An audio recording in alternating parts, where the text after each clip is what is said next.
جتنا بھی آپ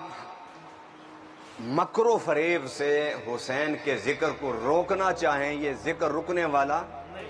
جس کا ایمان ہے وہ بولے یہ ذکر رکنے والا۔ اب حضرت ام سلمہ اٹھیں، روئی۔ میں آپ سے یہ پوچھتا ہوں کہ یہ واقعہ تو ہوا سن 61 ہجری میں، حضور صلی اللہ علیہ وسلم نے اسے 40 سال پہلے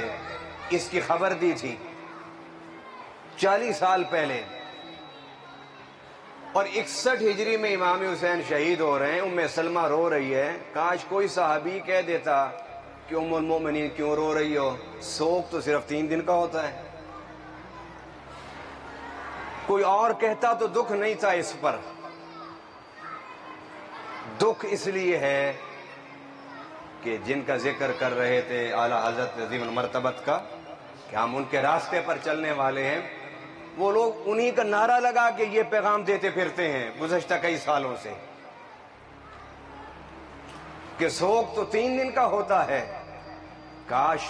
یہ مولوی اور مفتی حضرت ام سلمہ کے سامنے بھی موجود ہوتا، ان کو بھی یہ مسئلہ سمجھا دیتا کہ ام المومنین کیوں رو رہی ہو۔ اہل بیت کے ذکر کے حوالے سے، ان کی عظمت کے حوالے سے، ان کی شان کے حوالے سے اگر کسی کے دل میں ذرہ بھر بھی کدورت آ جائے،